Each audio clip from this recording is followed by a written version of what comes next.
நல்ல தகப்பனே, சர்வ வல்லமை உள்ள எங்கள் ஆண்டவரே, இந்த அருமையான வேலைக்காக உமக்கு ஸ்தோத்திரம். மகிமையுள்ள கரத்தில் தாழ்த்துகிறோம். நாங்கள் கூடி வரும்போதெல்லாம் நீர் எங்களோடு கூட பேச வல்லமை உள்ளவராக இருக்கிறீர். வேதத்தின் மகத்துவங்களை விளக்கி கொடுக்கிறவர் நீர்தான் ஆண்டவரே. வேத வாக்கியங்களை அறியும்படி இருதயங்களை திறக்கிறவரும் நீர்தான் ஆண்டவரே. எங்கள் இருதயங்கள் வேத வாக்கியங்களை அறிந்து கொள்ளும்படி திறந்தருளும் ஆண்டவரே. எங்களுக்கு தேவையான வார்த்தைகளை நீர் பேசும், இடைபடும். பரிசுத்த ஆவியானவர் முழுவதுமாய் பொறுப்பெடுத்துக் கொள்வீராக. உடைய ஆளுகைக்கு உட்பட்டு இருக்கட்டும். எங்கள் ஆண்டவர் இயேசுவின் நாமத்தில் பிதாவே. அல்லேலூயா. உங்கள் ஆண்டவர் இன்ன நாளிகையிலே வருவார் என்று நீங்கள் அறியாதிருக்கிறபடியால் விழித்திருங்கள். 44. நீங்கள் நினையாத நாளிகையிலே மனுஷகுமாரன் வருவார், ஆதலால் நீங்கள் ஆயத்தமாயிருங்கள். இங்கே 2 காரியம் கொடுக்கப்பட்டிருக்கு. ஒன்று, மனுஷகுமாரன் நினையாத நாளிகையிலே வருவார் என்று நீங்கள் அறியாதிருக்கிறபடினாலே முதல்ல என்ன செய்யணும்? விழித்திருக்கணும். 2வது, ஆயத்தமாயிருக்கணும். ஆனால் இது 2த்துக்கும் நடுவில் நிறைய வித்தியாசம் இருக்குது. விழித்திருக்கிறதுக்கும் ஆயத்தமாயிருக்கிறதுக்கும் வித்தியாசம் இருக்குது. யார் விழித்திருக்கணும், யார் ஆயத்தமாயிருக்கணும் அப்படிங்கிறது ரொம்ப முக்கியம். ஏன்னா விழித்திருக்கிறதுக்கு அப்புறம் வேற ஒரு வசனத்தை சொல்லிட்டு ஆயத்தமாக இருக்கிறத பற்றி பேசும்போது அவர் என்ன ஒரு வார்த்தை சொல்கிறார் பாருங்க. 44வது வசனத்தில், நீங்கள் நினையாத நாளிகையிலே மனுஷகுமாரன் வருவார், ஆதலால் நீங்களும் அப்படின்னா இன்னொருத்தரோட கூட சேர்த்து நீங்கள் ஆயத்தமாக இருங்கன்றது. அதுக்கு முன்னாடி பாருங்க, நீங்கள் அறியாதிருக்கிறபடினால் விழித்திருங்கள்னு இருக்கு 42. அப்படிதானே? நீங்கள் அப்படின்னு 44ல் நீங்களும் அப்படின்னு இருக்கு. அப்போ 2 கூட்டத்தை பற்றி ஆண்டவர் பேசுறாரு.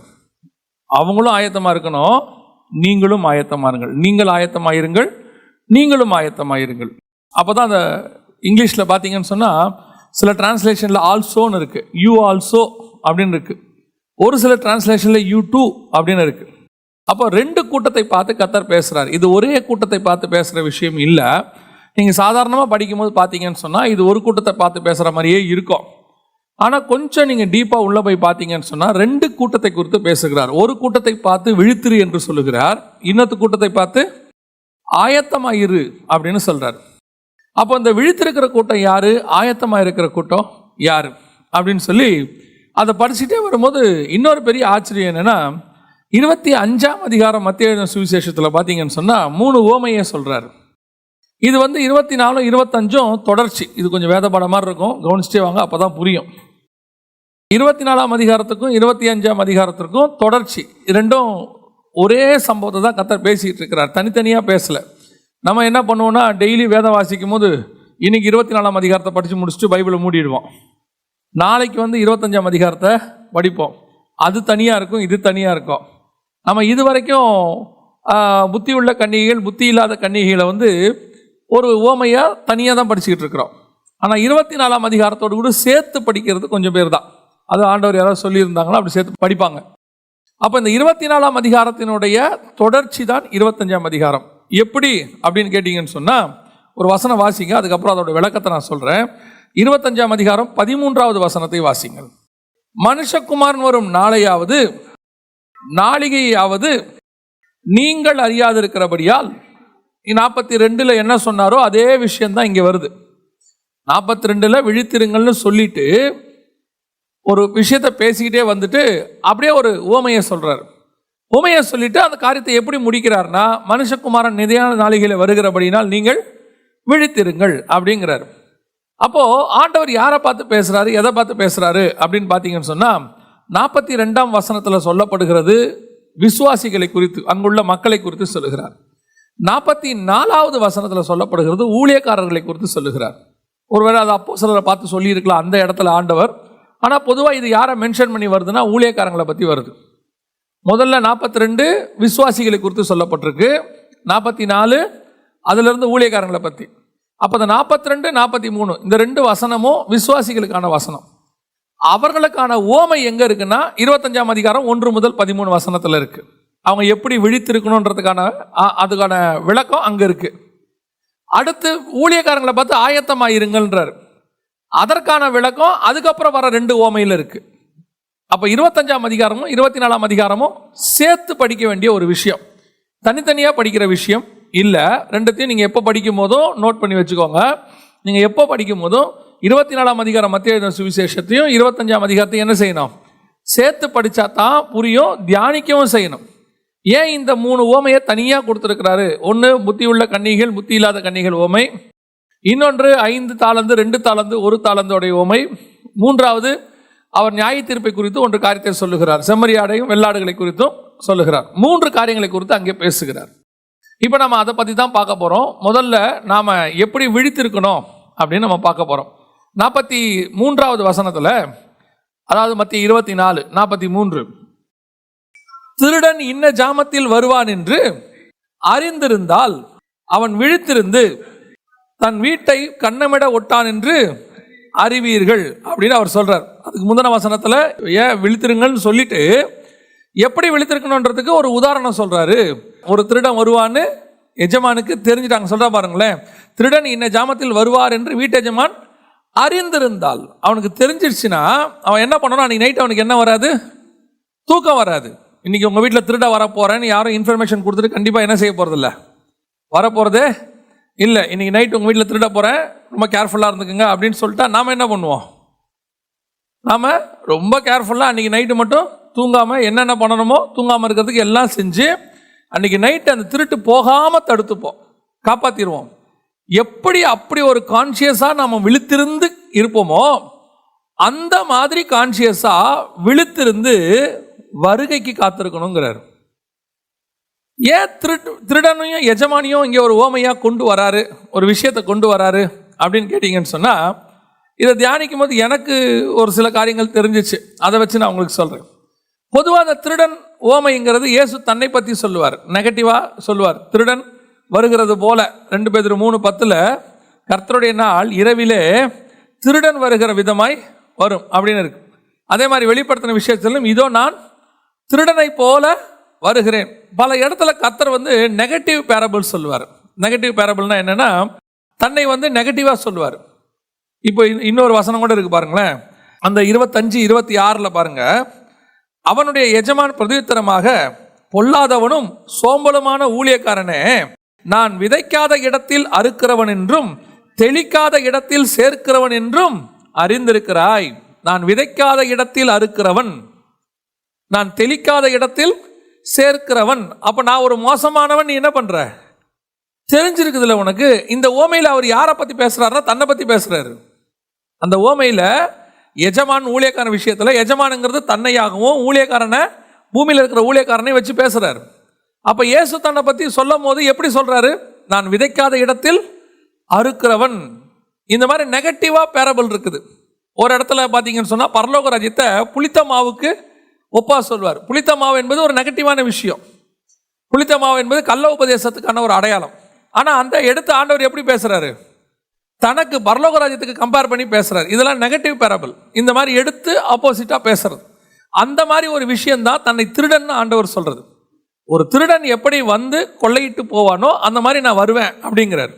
இப்போ இந்த இடத்துல சொல்லும்பொழுது எனக்கு நான் உணர்ந்த சில காரியங்கள்.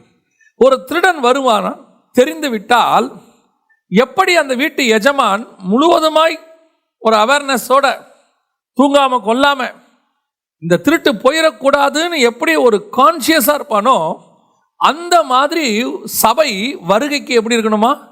விழித்திருக்கணும் அப்படிங்கிறார். தங்கிட்ட இருக்கிறது காணாமல் போயிடாதபடி சபை பார்த்துக்கணும் அப்படிங்கிறார். இப்போ யோசிச்சு பாருங்க, நம்மளை பொறுத்த வரைக்கும் திருடனா பிசாசு. நம்மளை பொறுத்த வரைக்கும் திருடன் யாரு? பிசாசு. இந்த பிசாசு திருடவும் கொல்லவும் அழிக்கவும் வருகிறான் என்று வசனம் தெளிவா சொல்லுது. அப்போ ஒரு சபை இருக்கும் பொழுது நீங்களும் நானும் தான் சபை. இன்னைக்கு ஆண்டவர் நம்மளை உருவாக்கி வச்சிருக்கிறார். நாம எப்படி காத்திருக்கிறவங்களா இருக்கிறோம், விழித்திருக்கிறவங்களா இருக்கிறோம்? ஒரு ஸ்பிரிச்சுவல், இது முழுக்க முழுக்க ஆவிக்குரியதை பத்தி பேசுறாரு. ஆவிக்குரிய விதத்துல விழிப்பு இருக்குதா அப்படின்னா நைட்டெல்லாம் தூங்கக்கூடாது மாம்சத்துல பேசல, ஆவியில சொல்றோம். உங்க ஆத்மாவானது, உங்க ஸ்பிரிட் ஆனது, உங்க ஆவி விழித்திருக்கக்கூடியதான ஒரு சுபாவத்தில் இருக்கணும். இப்போ சங்கீதக்காரன் சொல்றான், நான் படுத்திருந்தாலும் என் ஆத்துமா விழித்திருக்கிறது. அந்த விழிப்பு தான் சொல்றாரு. இன்னைக்கு உலகம் சபைக்குள்ள நமக்குள்ள அதிகமாக வர தொடங்கி இருக்கிற காலம். பிசாசு என்ன பண்றான்? உங்களை என்னையும் பாவம் செய்ய டிவியேட் பண்ண மாட்டான். நல்லா தெரிஞ்சுக்கொள்ளுங்க. உடனே நீங்க இன்னைக்கு போய் ஒரு பாவத்தை பட்டுன்னு செஞ்சிட மாட்டீங்க. உங்க ட்ராக்கை கொஞ்சம் மாத்தி விடுவான். கொஞ்சம் கொஞ்சமா மாத்தி விட்டு ஒரு நாள் அந்த பாவம் பூரணப்பட்டு இருக்கும். அப்ப நாம எப்படி கேர்ஃபுல்லா இருக்கணும்? அந்த முதல் ஸ்டெப்பே நம்ம வெளியே போகாதபடி கேர்ஃபுல்லா இருக்கணும். நான் சொல்றது உங்களுக்கு புரியுதா? நம்ம ஆவிக்குரிய வாழ்க்கையில நம்மளை பிசாசு பாவத்துக்கு கை பிடிச்சி இழுத்துட்டு போகாது, கொஞ்சம் ட்ராக்கை மாத்தி விடும். போகும்போது எப்படி இருக்கும்னு கேட்டீங்கன்னு சொன்னா கரெக்டா போற மாதிரியே தான் இருக்கும். ஏன்னா சைட்லயும் ஒரு ஆள் வந்துகிட்டு இருக்கும் ஸ்பிரிச்சுவலா, எல்லாம் ஸ்பிரிச்சுவலா இருக்கிற மாதிரியே இருக்கும். ஆனா அவன் போற ஸ்பிரிச்சுவல் ட்ராக் கரெக்டா இருக்கும், நான் போற ஸ்பிரிச்சுவல் ட்ராக் தப்பா இருக்கும். நீங்க பாத்தீங்க ட்ரெயின்ல போகும்போது பாத்தீங்கன்னா பக்கத்துல ஒரு ட்ரெயின் ஓடிட்டே இருக்கும், ரெண்டு ட்ராக்கும் பக்கத்துல போற மாதிரியே தான் இருக்கும் கொஞ்ச நேரத்துக்கு. அந்த ட்ரெயின் பார்த்தா ஏதோ நம்ம கூட தான் வருது போல, கோயம்புத்தூருக்கு வருது போல, கன்னியாகுமரிக்கு வருது போல நினைச்சிங்கன்னா ஒரு இடத்துல அந்த ட்ராக் அப்படியே டிவியேட் ஆகி போயிட்டே இருக்கும். அது பார்த்தீங்கன்னா பாம்பே போகிற வண்டியாக இருக்கும். நம்ம நினச்சிக்கிட்டு இருப்போம் அது நம்மளும் கரெக்டாக தான் போகிறோம், அதுவும் கரெக்டாக போகிறோம்னு பார்த்தா அது வேற ட்ராக்கு, நம்ம வேற ட்ராக். இப்படி தான் ஆவிக்குரிய வாழ்க்கை. நாம் கரெக்டாக போயிட்டு இருக்கிற மாதிரியே தான் இருக்கும். நானும் தான் ஜெபம் பண்ணுறேன், நானும் தான் பைபிள் வாசிக்கிறேன், நாங்கள் எல்லாம் ஒன்றா தான் இருக்கோம், ஒரே சர்ச்சில் தான் இருக்கிறோம். எல்லாரும் இன்னும் சொல்லப்போனால் ஒரு படி மேலே போய் நம்ம எல்லாம் அந்நிய பாஷை பேசுகிறோம், எல்லாருமே பரிசுத்தாவில நிரம்பி இருக்கிறோம், எல்லாரும் பேசும்போது நானும் பேசுகிறேன். இது எல்லாம் பரலோகத்துக்கு போகிறதுக்கான குவாலிஃபிகேஷன் இல்லை. இப்படி இருந்து காணாமல் போவதற்கும் வாய்ப்பு இருக்கிறது. 3.5 வருஷம் எல்லா சீஷர்களும் நடந்த மாதிரியே தான் யூதாஸும் நடந்தார். எந்த மாற்றம் இல்லை, யாருக்கும் தெரியல. யூதாசு ட்ராக் மாறினது யாருக்குமே தெரியல. இயேசு கிறிஸ்து ஒருத்தருக்கு மட்டும்தான் தெரியுது, வேற யாருக்கும் தெரியல. அவர் போய் ஆசாரியர்கள்ட்ட பேசினது, பிஸ்னஸ் பேசினது, 30 வெள்ளிக்காசு வாங்கினது எதுவும் யாருக்கும் தெரியல. எல்லாரும் என்ன நினைக்கிறாங்க, இந்த 11 பேர் மாதிரி தான் அவனும் ஒரு அப்போஸ்தலன். எல்லாரும் கேட்குறாங்க நானான்னு. ஒருத்தன் கூட யூதாசான்னு கேட்கல. ஏன்னா யூதாஸோடைய நடக்கையில் ஒரு சின்ன சேஞ்சஸ் கூட இல்லை, கண்டுபிடிக்கிற அளவுக்கு ஒரு சின்ன சேஞ்சஸ் கூட இல்லை. ஆனால் அவன் சோரம் போய் ரொம்ப நாள் ஆச்சு. அவன் ஏற்கனவே ஆசாரியர்கள்ட்டெல்லாம் பேசி முடிச்சிட்டான், காட்டி கொடுக்குறேன்னு சொல்லிட்டான், வெள்ளிக்காசையும் வாங்கிட்டு வந்தா இங்கே உட்காந்துருக்கான். இயேசுநாதர் தெளிவாக சொல்றார், உங்களில் ஒருவன் என்ன செய்ய போறேன், இப்ப அன்னைக்கு நைட்டு காட்டி கொடுக்க போறான்.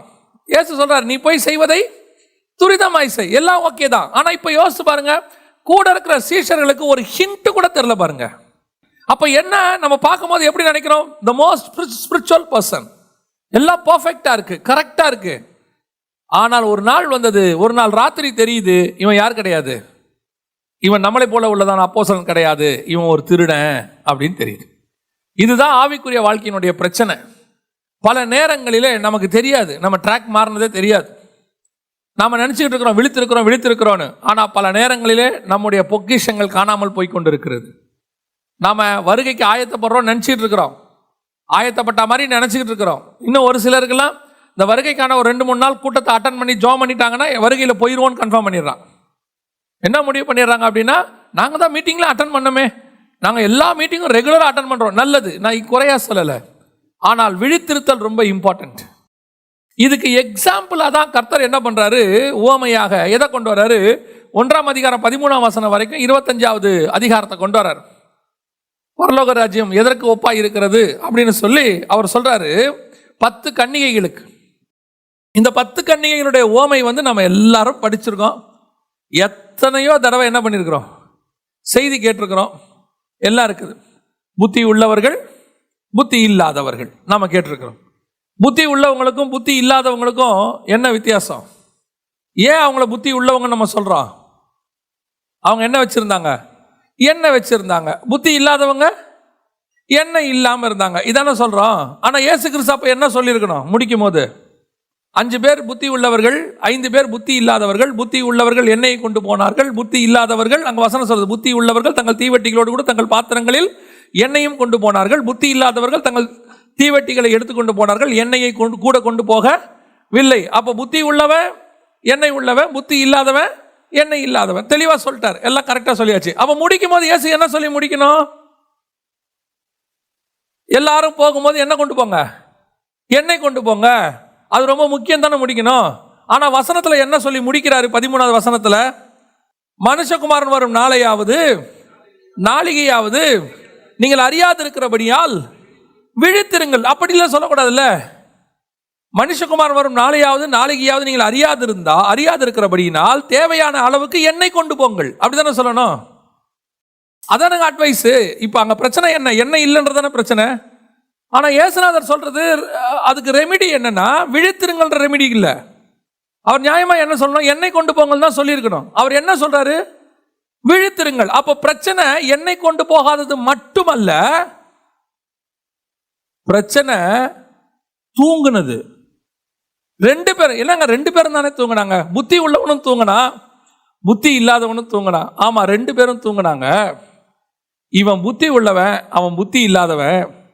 எதுல அவன் புத்தி உள்ளவன்? என்ன கொண்டு போறதுல அவனுக்கு நாலேஜ் இருக்குது, இவனுக்கு இந்த நாலேஜ் இல்லை. அவ்வளவுதான் விஷயம். இவன் என்ன கொண்டு போனா அவன் எண்ணெய் கொண்டு. இப்போ எப்படி ஆயிடுச்சு இந்த ஓமைனா, நீ தூங்கலாம் ஆனா எண்ணெயோட தூங்கு. இப்போ இந்த ஓமை அதான சொல்ல வருது. நியாயமா பார்த்தா இந்த ஓமையோட விளக்கம் என்னவா வருது? 2 பேரும் தூங்கினார்கள், நித்திரை கொண்டார்கள்.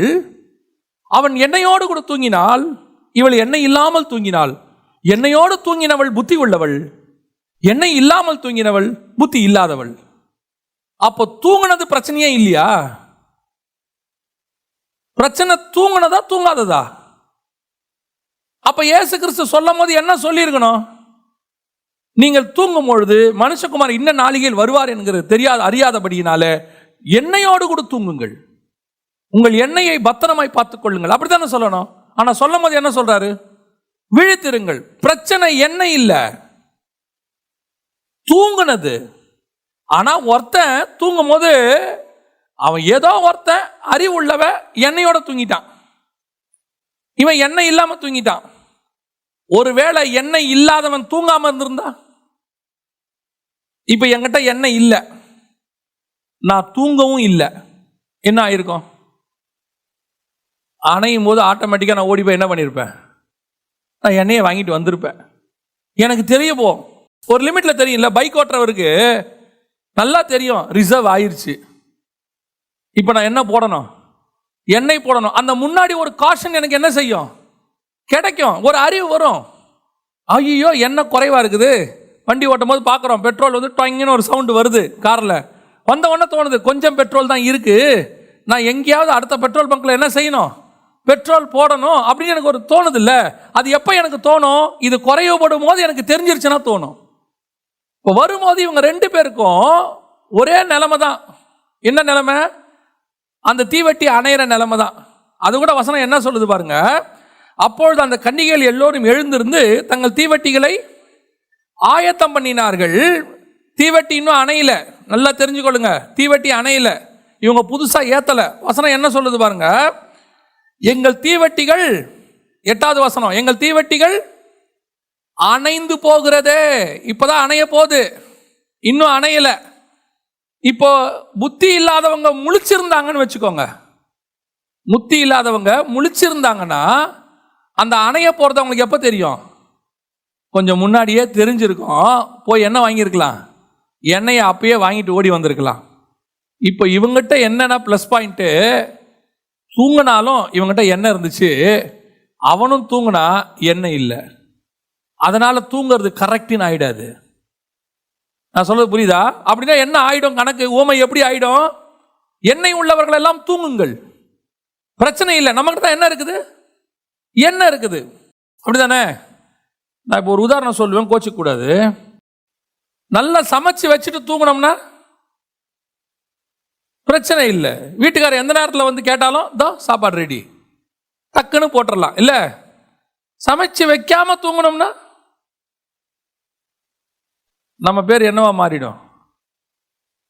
சமைச்சு வைக்காம தூங்கினா நம்ம பேர் என்னவா மாறிடும்? சோம்பேறி ஆயிரும். சமைச்சு வச்சுட்டு தூங்கினோம்னா சோம்பேறி ஆகாது, அப்படிதானே? அப்ப தூங்குறது பிரச்சனை இல்லை, சமைக்கிறது தான் பிரச்சனை. அப்படியா? அப்படியா? அதோட அர்த்தம் அது இல்லை.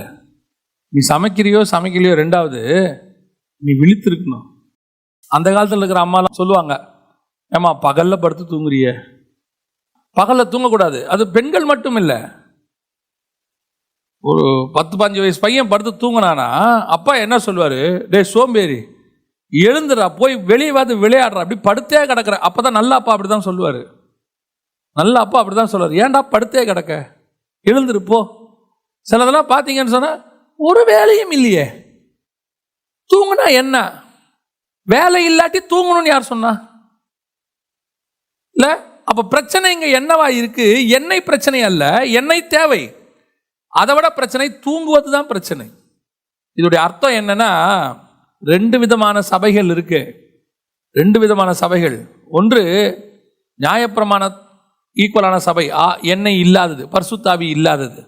இன்னொன்று எண்ணெய் உள்ள சபை, பரிசுத்தாவி உடையது. ஆண்டவர் சொல்றாரு, நீ பரிசுத்தாவியை பெற்றிருக்கிற நல்லது, அதனால தூங்கலான அர்த்தம் இல்லை, விழித்திரு. எண்ணெய் இருக்கிறதுனால என்ன பண்ணாத? தூங்காத. ஆண்டவர் அப்படிதான் முடிக்கிறார். 13ஆம் வசனம் தெளிவா முடிக்கிறாரு, நீங்கள் அறியாது இருக்கிறபடியினால் விழித்திருங்கள். இன்னைக்கு எண்ணெயை வச்சுக்கிட்டு நம்ம என்ன பண்ணிட்டு இருக்கிறோம்? ஏதோ ஒரு கிருபை ஒன்று இருக்கு, அதுதான் இப்போ புதிய ஏற்பாட்டில் நீ தூங்கினாலும் எது உன்னை காப்பாத்திக்கிட்டு இருக்குது? ஒரு கிருபை காப்பாத்திக்கிட்டு இருக்குது. இப்போ இஸ்ரவேலர்களுக்கு இயேசு வருவார்னு தெரிஞ்சாலும் நியாயப்பிரமாணக்காரனுக்கு என்ன இல்லை? மீட்பு இல்லை. இப்போ பாருங்க, ஒரு சிலர் ஒருத்தர் சொன்னார், டிவியில் இன்டர்வியூவில் சொன்னார், நீங்க யாரை பார்க்க விரும்புகிறீர்கள்? யாரை பார்க்க விரும்புகிறீர்கள்? உலகத்தில் இருக்கிறதுலையே நீங்க எந்த விஐபியை பார்க்க ஆசைப்படுறீங்க அப்படின்னு கேட்குறேன். கேட்ட உடனே அந்த செலிபிரிட்டி சொல்றாரு, இயேசு கிறிஸ்து மீண்டும் வருவார்னு சொல்றாங்க, நான் திரும்பி வரப்போகிற இயேசு கிறிஸ்துவை பார்க்க விரும்புகிறேன். இப்ப இயேசு வருவார்னு அவருக்கு தெரியுமா தெரியாதா? தெரியும். ஆனா நீங்க காத்திருக்கிறதுக்கும் நான் காத்திருக்கிறதுக்கும் அவர் காத்திருக்கிறதுக்கும் வித்தியாசம் இருக்கு. அவரும் இயேசு வருவார்னு அவருக்கு என்ன செய்யுது? தெரியுது. அவரும் பார்க்க என்ன செய்யறாரு? ஆசைப்படுறாரு. உங்களுக்கும் எனக்கும் தெரியும் இயேசு வருவார்னு, நாமளும் காத்திருக்கிறோம். ஆனா அவர் காத்திருக்கிறதுக்கும் நாம காத்திருக்கிறதுக்கும் வித்தியாசம் இருக்குது. அவர் எண்ணெய் இல்லாதவர், நான் எண்ணெயோடு கூட இருக்கிறவன். அவன் அபிஷேகம் இல்லாதவன், நான் அபிஷேகத்தோடு கூட இருக்கிறேன். நான் அபிஷேகத்தோடு கூட இயேசு கிறிஸ்து வரான்னு காத்திருக்கிறதுனால தூங்கலான்னு அர்த்தம் கிடையாது. அதனால நான் புத்தி உள்ளவன் ஆயிட மாட்டேன்.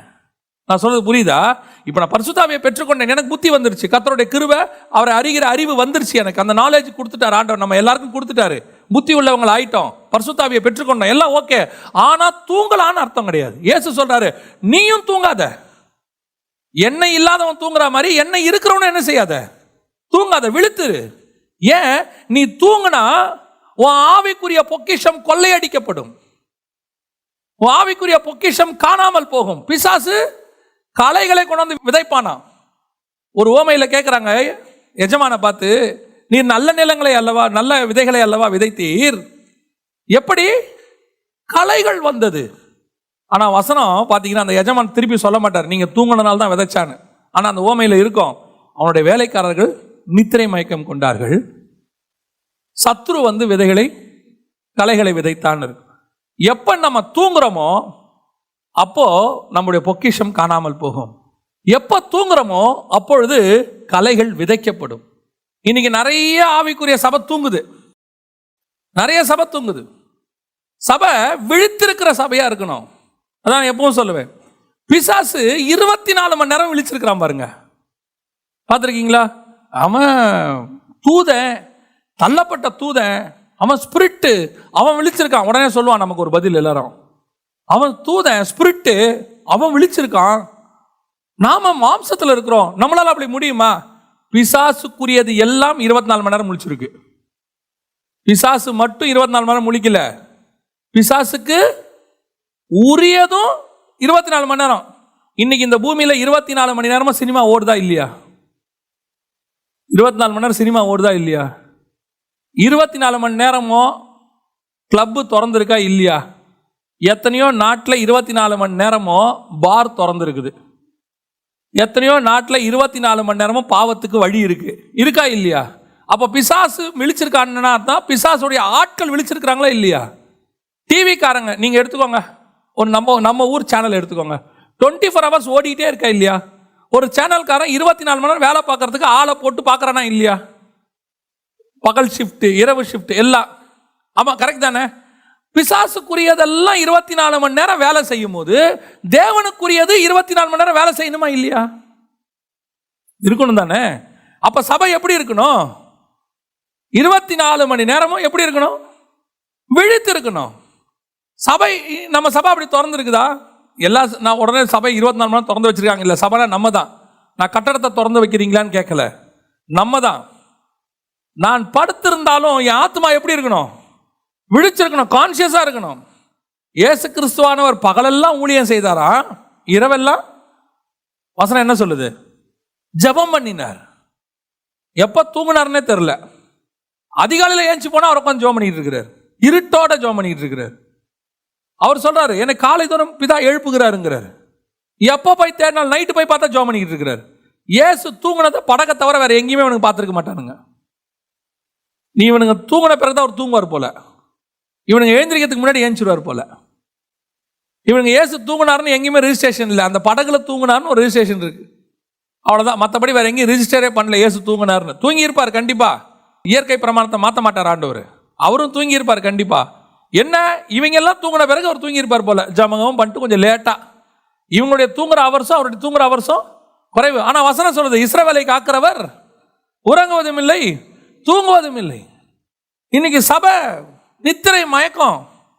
கேட்டா நாங்க புத்தி உள்ள கன்னிகை. ஏன்பா? நாங்க எண்ணெயெல்லாம் ரெடி பண்ணிட்டோம், அதனால தூங்குறோம். நம்ம அது இப்ப நமக்கு குவாலிஃபிகேஷன் ஆயிருச்சு. எது? பரிசுத்த ஆவியை பெற்றது ஒரு குவாலிஃபிகேஷன். ஒரு நல்ல சபையில் இருக்கிறது குவாலிஃபிகேஷன். ஒரு நல்ல ஊழியக்காரனை தெரிஞ்சு வச்சிருக்கிறது குவாலிஃபிகேஷன். கேட்டா நாங்க போயிடுவோம், எங்க சபை போயிடும். ஏன்? எங்க சபையில நல்ல நல்ல செய்தியெல்லாம் கொடுப்பாங்க. நாம முடிச்சிருக்கிறோமா? ஆண்டவர் சொல்றாரு, உன் தீவெட்டி உனக்கே தெரியலப்பா, அணைஞ்சிக்கிட்டு இருக்குது கொஞ்சம் கொஞ்சமா. புத்தி உள்ளவனுடைய தீவட்டியும் அணையிற நிலைமையில தான் இருந்துச்சு. கரெக்ட் தானே? அந்த ஓமையில புத்தி இல்லாதவனை விடுங்க, அவன் தான் புத்தி இல்லாதவன் ஆயிட்டானே. புத்தி உள்ளவன் சொல்றவனுடைய தீவட்டி எப்படி இருக்குது? அணையிற நிலைமையில இருக்குது. ஒரே ஒரு காரியத்தில் நீ தப்பிச்சுக்கிட்ட. என்னன்னா, உன் கையில எண்ணெய் இருந்துச்சு. வேற ஒரு உங்களுக்கும் புத்தி இல்லாதவனுக்கு வேற வித்தியாசமே கிடையாது. இன்னைக்கு நிறைய ஆவிக்குரிய சபையில அப்படித்தான் இருக்கு. யாருக்கிட்டையுமே பல பேரை பார்க்கிறோம், எண்ணெய் இருக்கு, பரிசுத்த ஆவியானவர் சபைக்குள்ள இருக்கிறாரு. ஆனா சபை அணையிற நிலைமையில் இருக்கு, செய்தி அணையிற நிலைமையில் இருக்கு. உட்காந்து பேசி பாருங்க, பேசி பார்த்தா தான் தெரியுது அவங்களோட நிலைமை என்னன்னு. என்னை எதுக்கு ஆண்டவர் கொண்டு வந்து ஒரு சபைக்குள்ள வச்சிருக்கிறாருன்னா, என் ஆவிக்குரிய வாழ்க்கையின் வளர்ச்சிக்காக வச்சிருக்கிறார். நான் புத்தி உள்ள கன்னிகைன்னு சொல்லிட்டு, பரிசுத்தாவியை பெற்றுக்கொண்டேன்னு சொல்லிட்டு சபையில உட்காந்து தூங்குற சபையா இருந்துச்சுன்னா, நான் அந்த சபையில இருந்தா என்ன பிரயோஜனம்? இன்னைக்கு நிறைய புத்தி உள்ள கன்னிகை தான், ஆனா நித்திரை மயக்கத்தில் இருக்குது. இயேசு சொல்றாரு, எண்ணெய வாங்கிக்கோன்னு சொல்லல, அவங்க தான் சொல்றாங்க.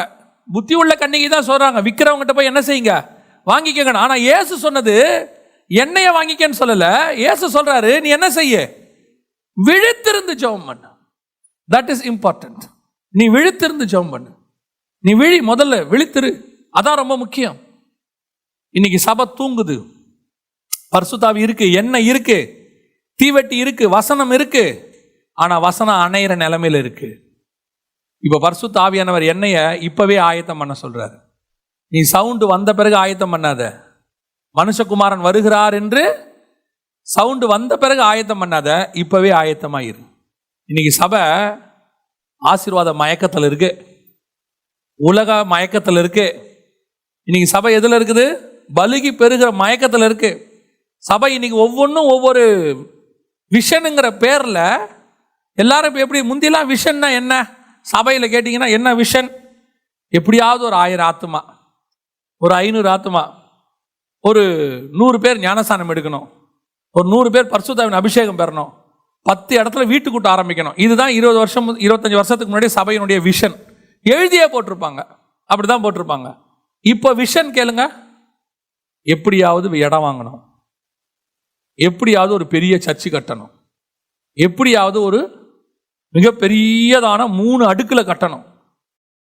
இது விஷன் இல்லை, இது தேவை. தரிசனம் வேறு, தேவை வேறு. இன்னைக்கு தேவை மயக்கத்தில் இருக்கு சபை. தேவை மயக்கம். எப்படியாவது நம்ம இந்த வருஷத்துக்குள்ள ஒரு நல்ல கார் வாங்கிடணும், ஜெபம் பண்ணுங்க அப்படின்னு தேவை மயக்கம். இன்னைக்கு நம்ம தரிசனத்தில் இருக்கிறோமா, தேவையில் இருக்கோமா? இன்னைக்கு மயக்கம், எல்லா மயக்கமும் இருக்கு சபைக்குள்ள. பண மயக்கம் இருக்கு, ஆசீர்வாத மயக்கம் இருக்கு, முதல்ல இந்த நித்திரையை விட்டு வெளியே எழுந்திரிக்கணும். ஆண்டவர் சொல்றாரு, தீவெட்டியை ரெடி பண்ணு, காலம் வர்ற வரைக்கும் வெயிட் பண்ணாத. நீ புத்தி உள்ளவங்க தான், இயேசுவின் ரத்தத்தால கழுவப்பட்டவங்க தான், பரிசுத்தாவின் அபிஷேகத்தை பெற்றவங்க தான், அதனால தூங்கலான்னு அர்த்தம் கிடையாது. இன்னைக்கு ரெடி பண்ணணும் தீவெட்டிய. நீங்க தூங்கக்கூடாது. தூங்க வேண்டிய நேரம் இது அல்ல. மனுஷகுமாரன் வருகிறார் என்கிற சத்தம் கேட்டதுன்னு இருக்கு, நமக்கு கேட்டுருச்சு. நமக்கெல்லாம் என்ன ஆயிடுச்சு? இயேசு வருகிறாருங்கிறது தெளிவா வருஷா வருஷம் அதுக்குன்னு ஒரு கூட்டமே வைக்கிறோம். சர்ச்சில் இந்த வருஷமும் வச்சிருக்கிறாங்க. வருஷா வருஷம் ஒரு கூட்டம் வைக்கிறோம். ஸோ நமக்கு கேட்டுக்கிட்டே இருக்குது மனுஷகுமாரன் வருகிறார் வருகிறார்னு. இன்னும் நித்திரை மயக்கமா சபை இருந்துச்சு, கதை முடிஞ்சு. சபை எப்பவும் விழித்திருக்கிற சபையா இருக்கணும். நான் ஆசைப்படுற ஒரு விஷயம் எப்பவுமே, நான் ஒரு பெரிய ஊழியக்காரருடைய வளர்ச்சியை பார்த்தேன். அவர் வளர்ச்சினா அவருடைய காலத்தில் அவர் வளரும் போது நாங்கள்லாம் சின்ன பிள்ளைங்க அப்படின்னு பார்த்தோம். அவருடைய ஊழியத்தினுடைய வளர்ச்சி, சபையினுடைய வளர்ச்சிக்கு ஒரு மிக முக்கியமான காரியம், அவர் சபையில் எப்பவும் ஒரு 24 hours ப்ரேயர்னு ஒன்று இருக்கும். அவர் என்ன விஷனில் ஆரம்பித்தார்னே தெரியாது. 24 hours ப்ரேயர், 24 மணி நேரமும் அந்த சர்ச்சில் யாராவது ஒருத்தர் என்ன பண்ணுவாங்க? ஜெபம் பண்ணிகிட்டே இருப்பாங்க. அப்படி 1-2 மணி நேரம், அதாவது மிட் நைட் 2 மணி 3 மணிக்கு ஆள் வரலன்னா அந்த நேரத்தில் பாஸ்டர் ஜெபம் பண்ணுவாருங்க. ஆனால் நீங்கள் பார்த்தீங்கன்னா அந்த சபையில் 24 hours, இப்போ பாருங்களேன், சபை 24 மணி நேரம் விழித்திருக்கிறது. தேவ தூதர்கள் ஏறுகிறதும் இறங்குகிறதும் என்ன செய்யுது? நடந்துகிட்டே இருக்குது. ஆனால் சில சபையை பாருங்க, ஞாயிற்றுக்கிழமை ஒரு நாள் காலையில் திறக்கிறதோட சரி, அத்தோட அடுத்த ஞாயிற்றுக்கிழமை தான். நான் அடிக்கடி பாஸ்டர் சொல்லுவேன், பாஸ்டர் நாங்கள் இப்போ ஆக்சுவலாக இங்கே நம்ம சபை 7 நாளும் வேலை பார்க்குது. இங்கே ஏதோ ஒரு ப்ரோக்ராம் இங்கே நடந்துக்கிட்டே இருக்கும், ஒரு ப்ரேயரோ ஏதோ ஒன்று நடக்குது. நான் சொல்லுவேன், பாஸ்டர் 7 நாளும் ப்ரோக்ராம் இருக்கணும். யாரா எனக்கு நடுவில் கொஞ்சம் உடம்பு சரியில்லாமல் போயிடுச்சு. அப்போ எனக்கு ஒரு சிலர்லாம் அட்வைஸ் பண்ணாங்க, நீங்கள் ஒரு நாள் வாரத்தில் என்ன செய்யுங்க, ரெஸ்ட் எடுங்க. அவங்க சொன்ன அட்வைஸ் நல்லது, அதில் நான் எந்த குற்றமும் சொல்லலை, அது கரெக்ட். நான் எனக்கு என்ன தோணுன்னா, இருக்கிற இந்த கொஞ்ச நாளில் 7 நாளும் வேலை பார்த்தாலும் வருகைக்கு வேலை பார்க்க முடியாது. 7 நாள் வேலை பிசாசு 7 நாளும் வேலை பார்க்குது. பிசாசுக்குரியவன் 7 நாளும் வேலை பார்க்குறான். இல்லை அப்படிலாம் இருந்தால் சீக்கிரம் செத்து போவீங்க, அது வேற விஷயம். கர்த்தர் சொல்கிற வரைக்கும் ஜீவன் கண்டிப்பாக இருக்கும். ஆனால் இருக்கிற ஒவ்வொரு நிமிஷத்தையும் யூஸ் பண்ணணும். நம்மளால் முழிச்சிருக்க முடியுமா? 5 மணி நேரம் தூங்கினா போதுமா? போதும். அடுத்து நம்ம என்ன செய்யணும்? பிசாசு இரவும் பகலும் தன் சகோதரரை குற்றப்படுத்துகிறவன். 24 hours வேலை பார்க்குறான். அவனுக்குரியவர்கள் பூமியில் 24 மணி நேரம் வேலை பார்க்குறாங்க. அப்போ தேவனுக்குரிய நீங்களும் நானும் எப்படி இருக்கணும் தெரியுமா?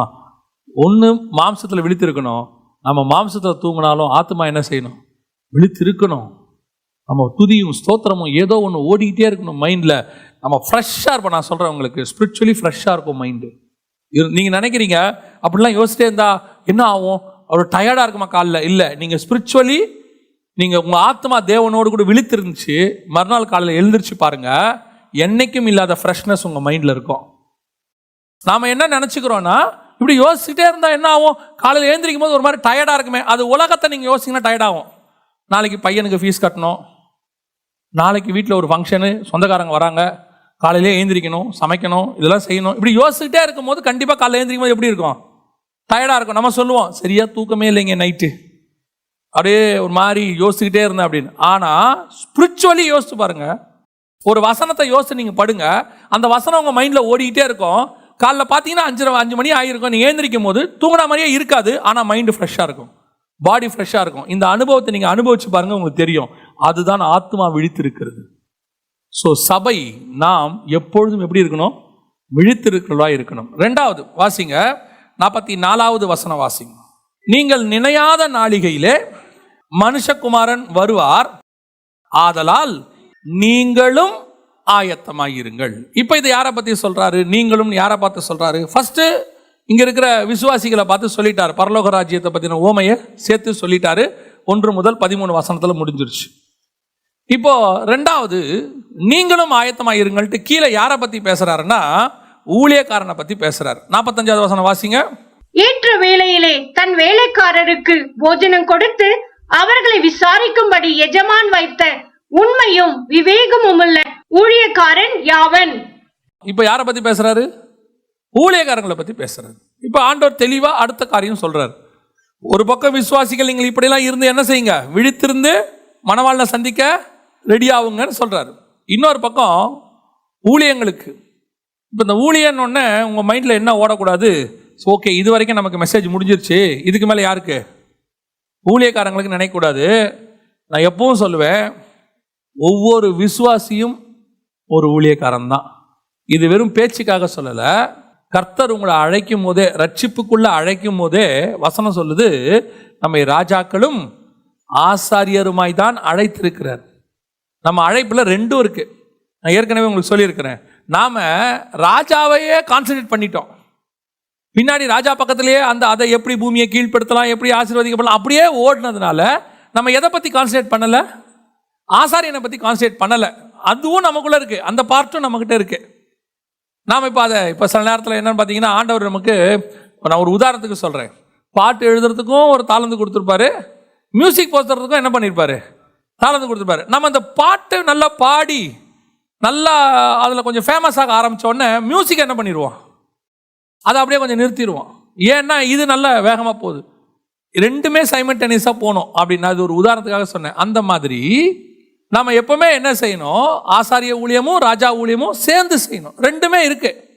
இப்போ ஆசாரிய ஊழியத்தில் நம்ம கான்சன்ட்ரேட் பண்ணுறோமா? ஸோ ஊழியக்காரங்க என்பது யாரை தான் குறிக்குது, நம்மளையும் சேர்த்து தான் குறிக்குது.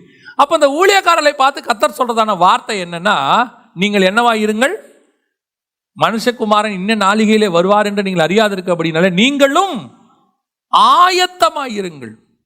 எப்படி ஆயத்தப்படணும், என்ன ஆயத்தப்படணும்னா அதுக்கு ரெண்டு ஓமையை சொல்றாரு. 14வது வசனத்திலிருந்து 30வது வசனம் வரைக்கும் ஒரு ஓமை, 31லிருந்து 46 வரைக்கும் நியாய தீர்ப்பை பற்றி பேசுறாரு. ரெண்டு காரியங்களை பேசுறாரு. முதல்ல இப்போ ஓமையை பார்த்துருவோம். ஊழியக்காரனுக்கான ஓமையை அங்கே சொல்றாரு. எப்படி ஆயத்தப்படணும் இந்த இடத்துல அவர் சொல்றாரு, நான் வரும்போது அவன் எப்படி இருக்கணுமா, 47லேருந்தே வாசிங்களேன். தன் ஆஸ்திகள் எல்லாவற்றின் மேலும் அவனை விசாரணைக்காரனாக வைப்பான் என்று மெய்யாகவே உங்களுக்கு சொல்லுகிறேன். அந்த ஊழியக்காரனும் பொல்லாதவனாயிருந்து என் ஆண்டவன் வர நாள் செல்லும் என்று தன் உள்ளத்திலே சொல்லிக்கொண்டு, நல்ல கவனிங்க, இவங்கிட்ட கொஞ்சம் காரியங்களை கொடுத்துட்டு போறாரு எஜமான். ஊழியக்காரன் என்ன பண்றாரு, கொஞ்சம் காரியங்களை கொடுத்துட்டு போறாரு. கொடுத்துட்டு போகும்போது இவன் என்ன பண்றான், அந்த இடத்துல வசனம் தெளிவா சொல்லுது பாருங்க. 45வது வசனத்துல, வேலைக்காரருக்கு போஜனம் கொடுத்து அவர்களை விசாரிக்கும்படி. எஜமான் ஊழியக்காரங்கிட்ட என்ன சொல்லிட்டு போறாரு, எப்பா ஊழியக்காரனே, எனக்கு கொஞ்சம் வேலைக்காரங்க இருக்காங்க, அந்த வேலைக்காரங்களெல்லாம் நீ பார்த்துக்கோ, அவங்களுக்கு நல்லா என்ன கொடு, சாப்பாடு கொடு, அவங்களுக்கு விசாரிச்சுக்கோ, என்ன தேவைன்னு விசாரி, நான் வர வரைக்கும் அவங்கள என்ன பண்ணு, நீ பார்த்துக்கோ அப்படின்னு சொல்லிட்டு போறாரு. ரெண்டு காரியம் சொல்றாரு, ஒன்று போஜனம் கொடு, இன்னொன்று விசாரி. இந்த ரெண்டு காரியத்தை தான் இயேசு கிறிஸ்து 25ஆம் அதிகாரத்துல 36வது வசனம், வஸ்திரம் இல்லாதிருந்தேன், எனக்கு வஸ்திரம் கொடுத்தீர்கள், வியாதியாயிருந்தேன், என்னை விசாரிக்க வந்தீர்கள், காவலில் இருந்தேன், என்னை பார்க்க வந்தீர்கள் என்பார். அங்க என்ன சொல்றாரு, நீ போஜனம் கொடு விசாரி. இங்கே சொல்றாரு, நீ போஜனம் கொடுத்தாய் விசாரித்தாய். அப்போ ஆண்டவர் கொடுக்கிற மிகப்பெரியதான ஒரு டாஸ்க், ஒரு வேலை. ஊழியக்காரன்னா வெறும் ஊழியக்காரனை குறிக்கல, நம்ம அத்தனை பேருக்கும் ஒரு வேலை கொடுத்துருக்கிறாரு. என்ன வேலை கொடுத்துருக்கிறாரு, நான் வர வரைக்கும் உனக்கு கொஞ்சம் கொடுக்குறேன். எதுக்கு, இது உனக்கு மட்டும் இல்லை, இதை வச்சு நீ யாருக்கு என்ன செய்ய, ஒரு சிலருக்கு போஜனம், ஒரு சிலரை விசாரி. இன்னைக்கு நம்ம கிட்ட இருக்கிற மிகப்பெரியதான டிராபேக் ஒன்று இருக்கு.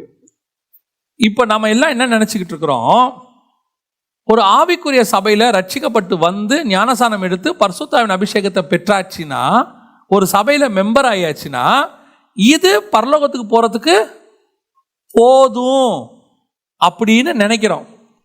இது பேசிக் குவாலிஃபிகேஷன் தான், இது பேசிக் அடிப்படை. அதாவது இதெல்லாம் தேவை. நடுவில் ஒருத்தர் பிரசங்கம் பண்ணார், ரொம்ப ஆச்சரியமா இருந்துச்சு. அதாவது வசனத்தை எப்படி என்ன சொல்றது, திருச்சி பேசலாம் அப்படிங்கிறதுக்கு அவர் ஒரு காரியம் சொல்லியிருந்தார். இங்கே பாருங்க, எபிரேயர் 6ஆம் அதிகாரத்தில் 1-2 வசனத்தில் நானே வாசிக்கிறேன். எபிரேயர் 6:1-2, ஆகையால் கிறிஸ்துவை பற்றி சொல்லிய மூல உபதேச வசனங்களை நாம் விட்டு செத்த கிரியைகளுக்கு நீங்களாகும் மனம் திரும்புதல், தேவன் பேரில் வைக்கும் விசுவாசம், ஸ்நானங்களுக்கு அடுத்த உபதேசம், கைகளை வைக்குதல், மரித்தோரின் உயிர்த்தெழுதல், நித்திய நியாய தீர்ப்பு என்பவைகளாகிய அஸ்திபாரத்தை மறுபடியும் போடாமல் பூர்ணராகும்படி கடந்து போவோம். இந்த வசனம் என்ன சொல்லுது? திருப்பி திருப்பி ஒன்னையே என்ன பண்ணாதீங்க, பேசிட்டு இருக்காதீங்க, அடுத்த லெவலுக்கு போங்க. அவர் பிரசங்கத்தில் என்ன சொல்றாரு? இதெல்லாம் வேணான்ட்டாராம். அந்த பிரசங்கத்தில் என்ன சொல்றாரு? ஸ்நானங்களுக்கு அடுத்த உபதேசம், கைகளை வைக்குதல், மரித்தோரின் உயிர்த்தெழுதல், நித்திய நியாய தீர்ப்பு என்பவைகளாகி அஸ்திபாரத்தை மறுபடியும் போடாமல்ன்றதுக்கு அவர் சொல்லமா சொல்றாரு. பாருங்க, இதெல்லாம் ஆண்டவர் வேணான்ட்டாரு. இதெல்லாம் நமக்கு தேவையே இல்லைங்க. கள்ளோபதேசம் இது தேவையில்லைன்னு சொல்லல. இதை பத்தி மட்டுமே பேசாதப்பா, இதுக்கு அடுத்த லெவலுக்கு சபையை கொண்டு போ அப்படின்னு சொல்றாரு. அதைத்தான் நானும் உங்களுக்கு சொல்றேன்.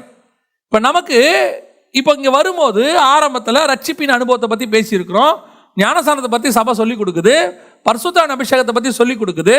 அதெல்லாம் கேட்டு நீங்க அதெல்லாம் பெற்றுக்கொண்ட பிறகு இது போதும் பரலோகத்துக்கு போறதுக்கு அப்படின்னு நினைச்சீங்கன்னா, இல்ல, இன்னும் சில காரியங்களை கர்த்தர் உங்களிடத்துல எதிர்பார்க்கிறார். மிக முக்கியமான கர்த்தரோட எதிர்பார்ப்பு எனக்கு தெரிஞ்சு பழைய ஏற்பாட்டு காலத்திலிருந்து அழிவுக்கு தேவன் கோபப்பட்டு அழிக்கிற ஒரு காரியம் என்ன அப்படின்னு கேட்டீங்கன்னு சொன்னா, ஏழைகளை நினையாமை, இல்லாதவங்களுக்கு கொடுக்கிறது. நல்ல கவனிங்க, இல்லாதவங்களுக்கு கொடுக்கிறது. இன்னைக்கு நம்ம இருக்கிறவங்களுக்கு கொடுக்கிறோம், அதுல திருப்தி ஆயிடுறோம். இருக்கிறவங்களுக்கு கொடுக்க வேணான்னு கர்த்தர் சொல்லல, இல்லாதவங்களுக்கும் கொடுங்கன்னு தான் கர்த்தர் சொல்றாரு. இன்னைக்கு நம்ம ஒரு ஊழியத்துக்கு தசம காணிக்கை கொடுக்குறோம், சபையில் கொடுக்குறோம், அது ஓகே. இப்போ சில மிஷினரிகளுக்கு அனுப்புகிறோம், எல்லாம் நல்லது. சில ஊழியங்களுக்கு நீங்கள் தாங்குறீங்க, ஏன் எங்கள் ஊழியங்களையும் நிறைய பேர் தாங்குறாங்க, நான் அதெல்லாம் குற்றமாக சொல்லலை. ஆனால் உன் சக சகோதரன், உன் கூட ஒரு விசுவாசியோ அல்லது உனக்கு தெரிஞ்ச ஒருத்தனோ ஒரு வஸ்திரம் இல்லாமல் இருந்தா, சாப்பாடு இல்லாமல் இருந்தா, அவன் கஷ்டப்படுறதை நீ பார்த்துட்டு அவனுக்கு நீ உதவி செய்யாமல் இருந்தால், ஆண்டவர் உங்களுக்கு எனக்கும் ஏன் ஆசீர்வாதத்தை கொடுத்துருக்கிறாருன்னு நினைக்கிறீங்க? 3 வேளை சாப்பிட்றதுக்கு சாப்பாடு கொடுத்துருக்காரா? இன்னைக்கு 3 வேளை சாப்பிட்றதுக்கு கொடுத்துருக்காரா? 4வது வேலையும் இருக்கா? வீட்டில் இருக்கா? எப்படி ஒரு மாதம் மளிகை சாமான் இருக்குமா? ஒரு 15 நாளைக்கு, ஒரு வாரத்துக்கு தேவையானது கன்ஃபார்மாக இருக்கும்ல. ஆனால் நமக்கு தெரிஞ்சு ஒருத்தன் சாப்பாடு இல்லாமல் இருக்கான்ல, அவனுக்கு என்ன பண்ணுவோம்? குச்சி கொட்டுவான். பாவம், அவருக்கு சாப்பாடே இல்லையாமா. ஜோம் பண்ணுவோம். ஆண்டவர் சொல்றாரு, நரகத்துக்கு போயிடுவடா, நரகத்துக்கு போயிடுவேன். ஆக்சுவலா வசனத்தின்படி கர்த்தரோட திட்டம் என்னன்னா, இன்னைக்கு அரசியல்வாதிலாம் பேசுறாங்க பாருங்க, சமத்துவம் சமநீதி அப்படின்றாங்கல்ல, இதையெல்லாம் 2000 வருஷத்துக்கு முன்னாடியே பைபிள் பேசி பிடிச்சிருச்சு. ஆண்டவர் சொல்றாரு, உங்ககிட்ட இருக்குதா, எடுத்து எல்லாருக்கும் சமமா கொடு. உனக்கு நீ உனக்கு தேவையானதை சாப்பிடு, மற்றவனுக்கும் கொடு, இல்லாதவனுக்கு கொடு, அவனுக்கு ஒரு ட்ரெஸ்ஸை வாங்கி கொடு, அவனுக்கு ஒரு சாப்பாடு கொடு. வியாதியஸ்தம் ஒருத்தர் இருக்கிறான், விசாரி போய். ஆனா இன்னைக்கு சபை என்ன இருக்கு? Spiritually strong. அவர் அந்நிய பாஷை பேசினார்னா 1 மணி நேரம் பேசுவாரு, சாப்பாடு இல்லாதவனை பார்த்தா தள்ளி போயிடுவாரு. இப்ப ஆண்டவர் எதை உன்ன கேட்கிறாரு? அந்நிய பாஷை பேச வேணான்னு சொல்லல. திருப்பி நான் சொல்றது நல்லா தெரிஞ்சுங்க. உடனே ஜெகன் பிரதர் வந்து பரிசுத்த அபிஷேகத்தையே வேணாங்கிற. இல்ல, இது எவ்வளவு முக்கியமோ அவ்வளவு முக்கியம் நீ அவனையும் விசாரிக்க வேண்டியது. Very important. நீ ஆயத்தமாயிருன்னு சொல்றாரு, நீங்களும் ஆயத்தம். எது ஆயத்தம்?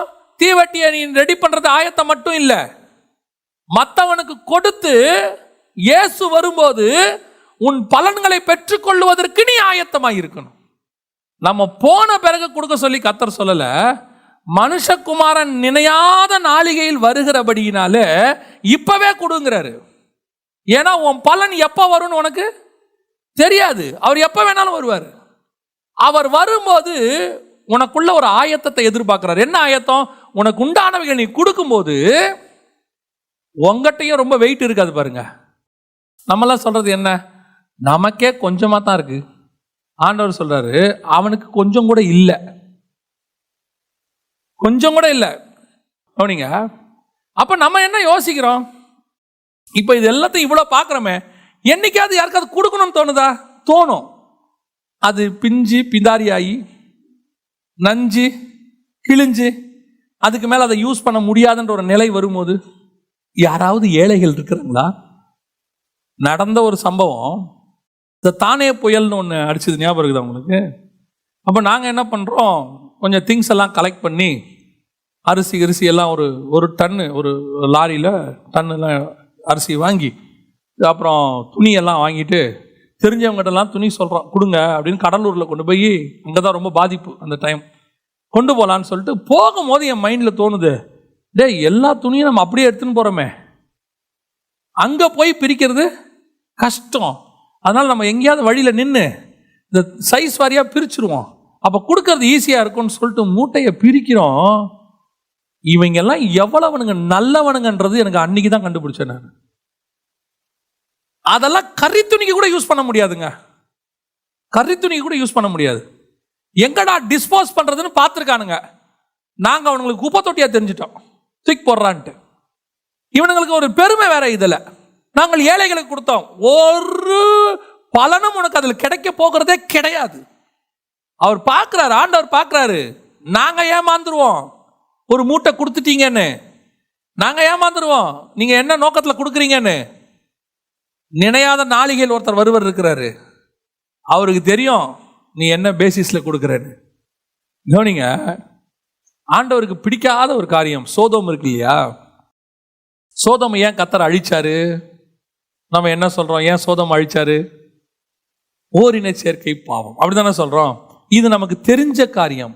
தெரியாத காரியம் ஒன்று இருக்கு. வாசிங்க, எசேக்கியேல் 16:49 வாசிங்க. இதோ கர்வமும் ஆகார திரட்சி, என்னது? கவனிங்க, அந்த வேர்டை கவனிங்க. ஆகார, நிறைய சாப்பாடு. சோதோம்ல இருந்தது என்னது? நிறைய சாப்பாடு. அப்ப நிறைய சாப்பாடு பாவமா? நிறைய சாப்பாடு பாவமா? பாவமா இல்லையா? இல்ல.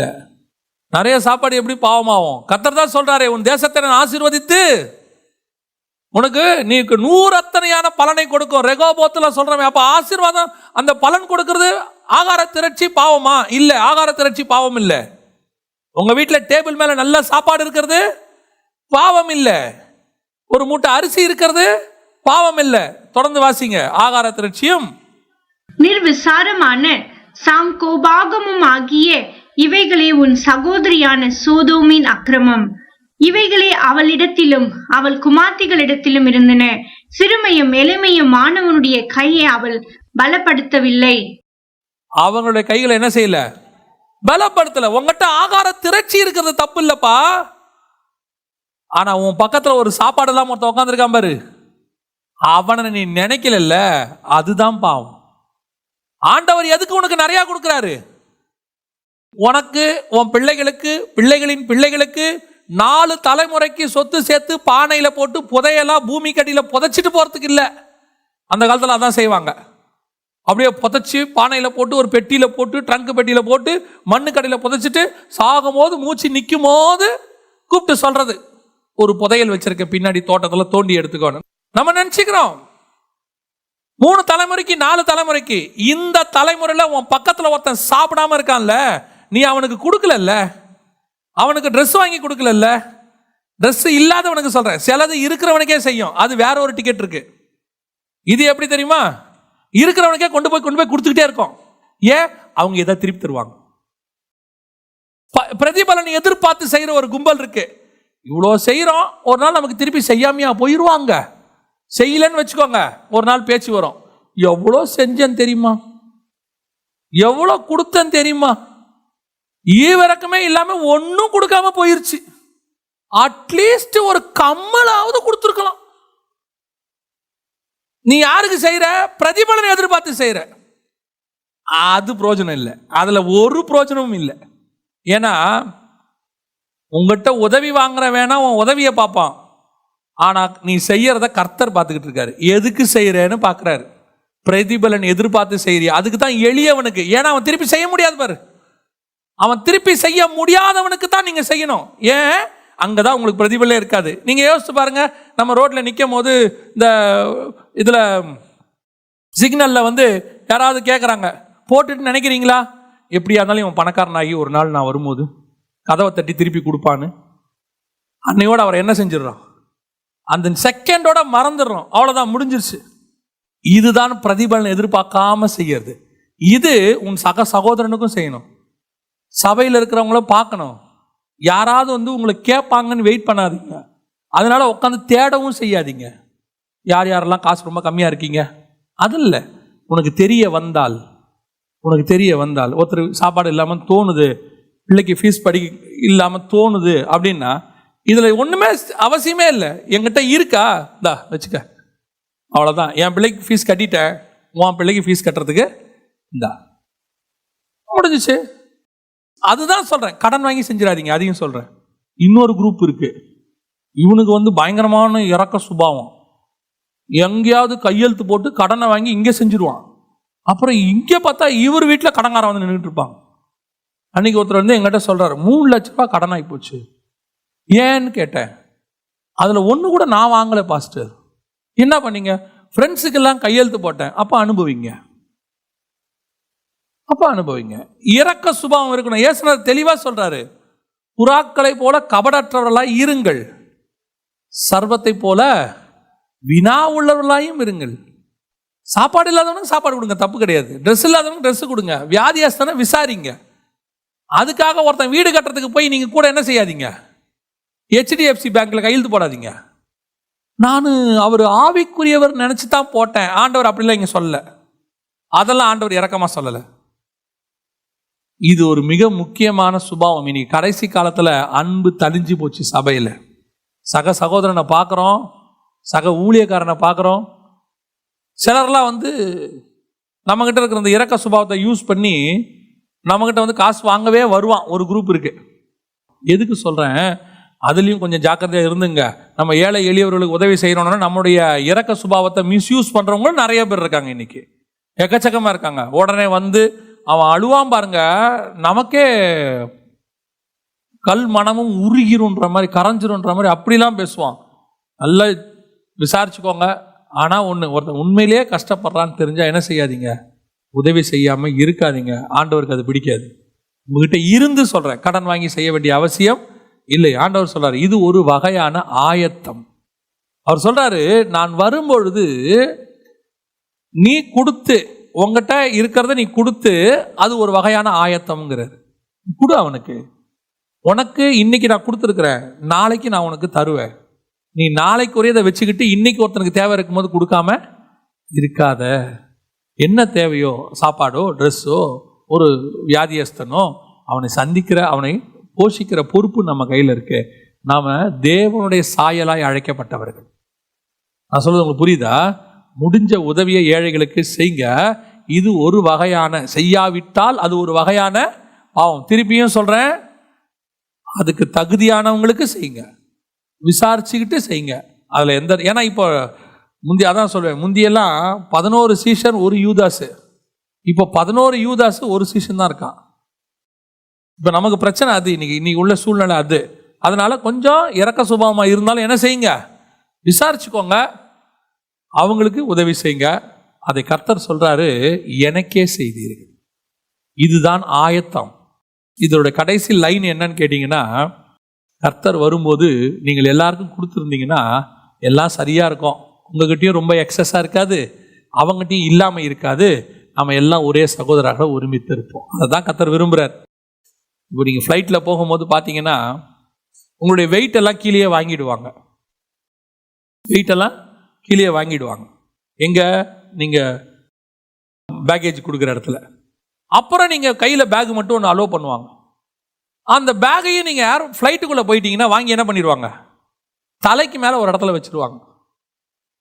நீங்கள் ஏதாவது கையில் பேக் வச்சுருந்தீங்கன்னா ஏர் ஹோஸ்டஸ் கேட்பாங்க, கொடுங்க சார், மேலே வச்சிடலாம், எதையும் கையில் வச்சுக்காதீங்க. அதோட நோக்கம் என்ன? நீ மேலே போக போக நீ வெயிட்லெஸ்ஸாக இருக்கணும், ஃப்ரீயாக இருக்கணும். அதை தான் பவுல் சொல்கிறாரு, பாரமான யாவற்றையும் உதறி தள்ளி விட்டு நான் பறக்கிறதுக்கு ரெடி ஆகுறேன்னு அர்த்தம். வருகையில் போகிறவனுக்கு நமக்கு தேவைக்கு அதிகமான எந்த ஒரு காரியமும், ஆஸ்தியோ சம்பாத்தியமோ ஆகாரமோ எதுவுமே தேவைக்கு அதிகமாக இருக்கக்கூடாது. நமக்கு இன்னைக்கு ஆண்டவர் கொடுத்துருக்கிறார், போதும், ஸ்தோத்திரம், பிரைஸ் தி லார்ட். ஒரு மாதத்துக்கு கொடுத்துருக்கிறாரா, வச்சிருக்கிறீங்களா? அந்த நேரத்தில் இன்னைக்கு சாப்பாடு இல்லைன்னா அரிசி இல்லைன்னு ஒருத்தன் வரானா, ஒரு 2 கிலோ அரிசி வாங்கி கொடுக்குறது ஒரு தப்பே கிடையாது. இல்லையா உங்கள்கிட்ட வாங்கி கொடுக்க முடியல, வீட்டில் ஒரு 10 கிலோ அரிசி இருக்கா, ஒரு 1 கிலோ அரிசியை தூக்கி இந்த கையில் வச்சுக்க, போ சாப்பிடு, அவ்வளோதான், முடிஞ்சிச்சு. இதை கர்த்தர் விரும்புகிறார். நீ வச்சுக்கிட்டு இல்லைன்னு சொல்ற பாரு, சிலதெல்லாம் நல்லதை வச்சுக்கிட்டு கெட்டதை கொடுக்கும், அதையும் கர்த்தர் பார்க்கிறாரு. சிலது தன்னோடதை வச்சுக்கோ, மற்றவங்களது எடுத்து கொடுக்கும். அதுல ஒரு கோஷ்டி இருக்கு.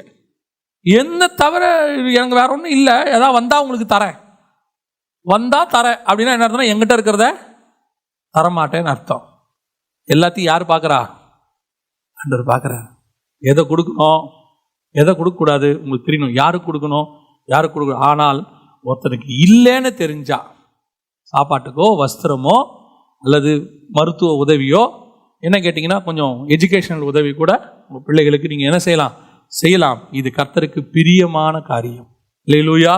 இதுதான் ஆயத்தம்னு ஆண்டவர் சொல்றார். ஒன்று விழித்திருங்கள், இன்னொன்று ஆயத்தமாயிருங்கள். நாம ஜெபம் பண்ணுவோமா? நம்ம தேவ சமூகத்தில் ஜெபம் பண்ணுவோமா? எல்லா கண்களை மூடுவோம், ஆண்டவர் நோக்கி பார்ப்போம்.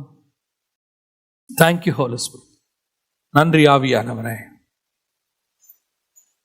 நீர் நினையாத நாளிகையில் நீர் வரப்போகிறீர். ஆண்டவரே, நீர் வரும் பொழுது உம்மை சந்திப்பதற்கு நாங்கள் ஆயத்தமாயிருக்க, ஒவ்வொரு நாளும் நாங்கள் விழித்திருக்க, நாங்கள் தூங்கினாலும் எங்களுடைய ஆத்மா விழித்திருக்கட்டும். ஆண்டவரே, எங்கள் ஆத்மா விழித்திருக்கட்டும். எங்கள் படுக்கையிலும் உம்மை நினைக்க எங்களுக்கு கிருபை பாராட்டும். ஆண்டவரே, உம்முடைய அந்த வருகை நிமிஷத்தை, நினையாத நாளிகையை நாங்கள் தவற விட்டு விடாதபடிக்கு, அந்த இமை பொழுதை தவற விட்டு விடாதபடிக்கு எப்பொழுதும் காத்திருக்கிற ஒரு அனுபவத்தை நாங்கள் பெற்றுக்கொள்ள கிருபை பாராட்டுங்கப்பா. ஆண்டவரே, நாங்கள் தூங்கும் போது கூட உங்கள் பிரசன்னம் எங்களை மூடி இருக்கட்டும், எங்கள் படுக்கையை சுற்றின்னு இருக்கட்டாம்ப்பா. காலையில் நாங்கள் எழுந்திருக்கும் போது உங்கள் கூடவே சஞ்சரிக்கிறவங்களா காணப்படுவோமே. அந்த ஒரு மகிமையின் அனுபவத்தை எங்கள் திருச்சபை அடையட்டும். நாங்கள் எல்லாருமே அடையட்டும் ஆண்டவரே, நாங்கள் எல்லாருமே அடையட்டும். ஆண்டவரே, நாங்கள் எண்ணெய் உள்ளவங்க தான், அதனால நாங்கள் தூங்கணும்னு அர்த்தம் அல்ல. ஆண்டவரே, நீங்க சொல்றீங்க எண்ணெய் இருந்தாலும் தூங்காதிரு, நீ புத்தி உள்ளவனா இருக்க, ஆனாலும் தூங்காதிரு, பிடித்திரு. 2வது, எங்களுக்குள்ளே ஒரு ஆயத்தம். ஆண்டவரே, எங்களுக்கு போதுமானதை தந்திருக்கிறீங்கப்பா. பல நேரங்களில நாங்க சாப்பிட முடியாம தான் கீழே கொட்டி இருக்கிறோம், சாப்பிட முடியாம தான் இருக்கிறோம். தேவைக்கு அதிகமான வஸ்திரங்களை எங்களுக்கு தந்திருக்கிறீர். ஆண்டவரே, நாங்கள் எளியோரை நினைக்க எங்கள் இருதயத்தை மாற்றோம். சோதோம்ல இருந்த பாவம் எங்களுக்குள்ள வர வேண்டாம் ஆண்டவரே. அவர்கள் எளியோரை நினையாமை. ஆண்டவரே, எங்க வீட்டு வாசல்ல எத்தனை பேர் இல்லாமையில இருக்கிறாங்க, அவங்களெல்லாம் பார்க்கும்போது அவங்களுக்கு கொடுக்கணுங்கிற எண்ணம் எங்களுக்கு வரட்டும். ஆண்டவரே, மகிமையுள்ள கரத்துல தாழ்த்துகிறோம். நாங்கள் ஆயத்தப்பட்டவர்களாகி சந்திக்க எங்களுக்கு கிருபை பாராட்டும். மகிமையுள்ள கரத்தில் எங்களை தாழ்த்துகிறோம். எங்கள் விசுவாசிகள் ஒவ்வொருத்தரும், இதை கேட்கிற ஒவ்வொருத்தரும் அப்படிப்பட்ட உள்ளான சுபாவத்தை அடைய கிருபை பாராட்டும். எங்கள் ஆண்டவர் இயேசுவின் நாமத்தில் பிதாவே.